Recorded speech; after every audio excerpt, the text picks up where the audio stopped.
Hello welcome back to my channel. అందరూ ఎలా ఉన్నారు? బాగున్నారా? నేనైతే చాలా బాగున్నానండి. మేము దీక్షిత పుట్టినరోజు మే 1న విజయనగరం వెళ్ళామండి. అక్కడ జ్ఞాన సరస్వతీదేవి ఆలయం దగ్గరికి వెళ్ళామండి. సరస్వతీదేవి గుడిలోని అక్షరాభ్యాసాలు చాలా బాగా జరుగుతున్నాయంటే మేము ఒకసారి చూసొద్దాము అని వెళ్ళాము. అనుకోకుండా మా పాపకు కూడా అక్షరాభ్యాసం చేయించేసామండి, చిన్న పాపకి. గుడి అయితే చాలా బాగుందండి. ఇది ఎంట్రన్స్లోనండి. వీడియో తీయడానికి అవ్వలేదు కానండి, లోపలికి వీడియో అలౌ లేదండి, పర్మిషన్ లేదు. బయట తీసుకున్నా పర్లేదు కానీ లోపల దేవుల్ని వీడియోస్కి చూపించొద్దు అన్నారండి. అందుకనే వీడియో తీయలేదు. మేము బయట కొంచెం కొంచెం మాత్రమే చూపించాను. కాకపోతే విజయనగరంకి కొంచెం చాలా దూరంలో ఉందండి గుడి. చుట్టూ ఏ షాప్స్ అవి లేవు. కొంచెం పిల్లలతో వెళ్ళడానికి చాలా ఇబ్బందిగా ఉంది. మనం ఏమైనా స్నాక్స్ అవి పట్టుకొని వెళ్తే చాలాసేపు ఉండొచ్చు, కానీ 12:30 కల్లా క్లోజ్ అయిపోద్దండి గుడి. మళ్ళీ 3 o'clock 4 o'clock తీస్తారు. చూడండి లోపల ఇది ఫస్ట్ గుడి అండి, సరస్వతీదేవి గుడి. లోపల సరస్వతీదేవికి అక్షరాభ్యాసం చేయించేసుకున్న తర్వాత ఈ గుళ్ళకి వచ్చి దర్శనం చేసుకుంటారండి. అదే పండగల సీజన్ అయినా, అక్షయ తృతీయ అయినా, లేదంటే వసంత పంచమి అయినా అయితే అసలు ఖాళీ లేదండి. లోపలికి వెళ్ళడానికి కూడా ఖాళీ ఉండదు. అందుకనే మేము ఖాళీగా ఉన్న రోజుల్లో వెళ్ళాము. ఎందుకంటే పిల్లలతో చాలా ఇబ్బంది పడిపోతామని చెప్పింది. దీక్ష స్లేట్ చూపించు. నువ్వు డాడీ పక్కకు రా.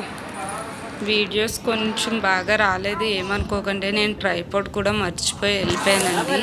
ఇది నార్మల్ కెమెరాతో తీసాను, ఫోన్తో.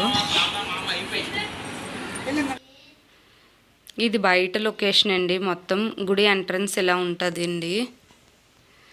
బయట అదిగోండి ఆ చిన్న షాప్లో మాత్రమే పూజా సామాన్లు అమ్ముతున్నారు. ఇంకా ఎక్కడా లేవు. ఒకటే షాప్ ఉందండి, అది కూడా 11:30కి అలా క్లోజ్ అయిపోద్ది. పూజలు అయితే 3 సార్లు చేస్తున్నారండి. అంటే అండి 7కి ఒకటి, 8:30కి ఒకటి, 10:30కి ఒకటి అండి టైమింగ్స్. మీరు ఏ పూజ టికెట్ తీసుకున్నా 10:30లోగా వెళ్తే ఏదో ఒక టైంలో వెళ్ళొచ్చండి. 10:30 దాటింది అనుకోండి ఇంకా చేయరండి. పూజ అయిపోయిన తర్వాత సరస్వతీదేవికి ఫోటో, పలపుల్లలో ఇచ్చిన స్లేట్ మొత్తం కలిపండి సరస్వతీదేవి గుడి చుట్టూ ఒక 3 రౌండ్లు వేయమన్నారండి పంతులు గారు. అందుకని చెప్పి చూడండి అక్షరాభ్యాసం చేయించుతున్నాం మా వారికి.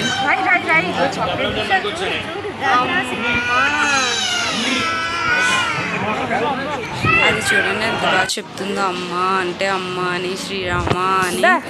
నేనైతే అలా రాయదనుకున్నాను, కానీ కొంచెం పర్లేదు, బాగానే రాసిందండి.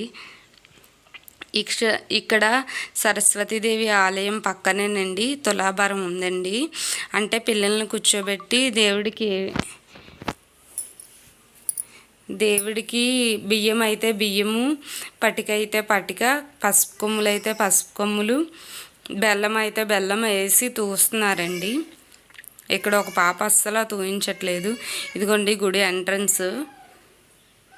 గుడి అయితే చాలా పెద్దది ఉందండి. 2 గజస్తంభాలు ఉన్నాయి. ఇటు సైడు సరస్వతీదేవి, మిగతా విగ్రహాలన్నీ ఉన్నాయండి. వినాయకుడు, ఆంజనేయ స్వామి, మిగతా సరస్వతీదేవి అన్నీ చిన్న చిన్న విగ్రహాలు. ఇటు సైడ్ ఒక 8 విగ్రహాలు ఉన్నాయి, తల్లులవి దేవుళ్ళవి. ఇటు సైడ్కి ఒక 8 విగ్రహాలు ఉన్నాయండి.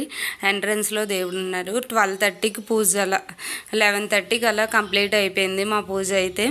12కి అలా గుడికి క్లోజ్ చేసేస్తున్నారని చెప్పి మేము బేగా వెళ్ళి దర్శనం చేసుకున్నాము. పిల్లలు ఆడుకోవడానికి కూడా ప్లే గ్రౌండ్ బాగుందండి ఎంట్రన్స్లో. ఏ టైంలో ముందుగా వెళ్ళినా సరే ఆడుకోవడానికి ఫెసిలిటీ బాగుంది. ఇలా పెద్దవాళ్ళు కూర్చోవడానికి బాగుంది. పిల్లలకు చూడండి ప్లే గ్రౌండ్ ఎంత బాగుందో.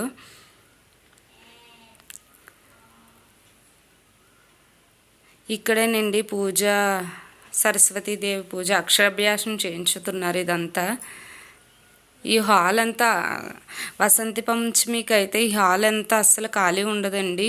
ఆ రోజైతే ఒక 1,00,000 మంది అలా వస్తారంటండి. చాలా పూజలు జరుగుతాయంట. హైదరాబాద్ బాసర్లా ఉంది కదండి సరస్వతీదేవి గుడి. ఆ గుడి తర్వాత ఇదే ఫేమస్ అండి. విజయనగరం సరస్వతీదేవి గుడి అంటే ఎవరైనా చెప్తారండి.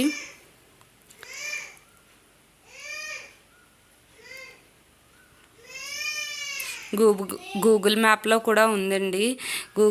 మనకి ఒకవేళ అడ్రస్ తెలియకపోయినా సరే మ్యాప్లో టైప్ సరస్వతి దేవి గుడి అని అంటే వెంటనే వచ్చేస్తుంది. మేము గూగుల్ మ్యాప్ ప్రకారమే వెళ్ళిపోయామండి. ఎందుకంటే మాకు అక్కడ కూడా ఎవరూ తెలియదు.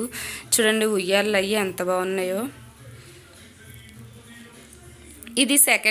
ఇది ఫస్ట్ ఎంట్రన్స్ అండి. ఇందాక చూపించింది సెకండ్ ఎంట్రన్స్. ఇది శివాలయం అండి. ఇది మొత్తం శివాలయానికి ధ్వజస్తంభం చూడండి ఎంత పెద్దగా ఉందో. ఇటు సైడ్ ఒక 8 శివలింగాలు, రైట్ సైడ్ ఒక 8 శివలింగాలు, లెఫ్ట్ సైడ్ ఒక 8 శివలింగాలు ఉన్నాయండి. మధ్యలో ఒక వినాయకుడు పెద్ద శివలింగం ఉందండి. దానికి మొత్తం శివాలయానికి అన్నీ ఒక్కొక్క లింగాలు ఉన్నాయండి. అష్టలింగాలు అంటారు కదా, అలా ఉన్నాయండి. ఎంట్రన్స్లో ఉన్న వినాయకుడికి అయితే వెండి తొడుగులతో పాటు వినాయకుడు ఉన్నాడు. శివుడికి కూడా వెండి తొడుగుతో ఉంది. మొత్తం శివాలయంలో అసలు కెమెరాస్ పట్టుకెళ్ళకూడదు అన్నారు, అందుకనే ఫొటోస్ తీయలేదు. అంతేనండి ఈ వ్లాగ్. ఇంటికి వచ్చేసాం. మేమైతే ఫుల్గా ఎంజాయ్ చేసాం. ఈ వీడియో చూసి మీరు కూడా ఎంజాయ్ చేశారని అనుకుంటున్నాను. మీరు ఖచ్చితంగా విజయనగరం వెళ్తే జ్ఞాన సరస్వతి టెంపుల్కి వెళ్ళండి. Thank you. లైక్ చేయండి, కామెంట్ చేయండి, షేర్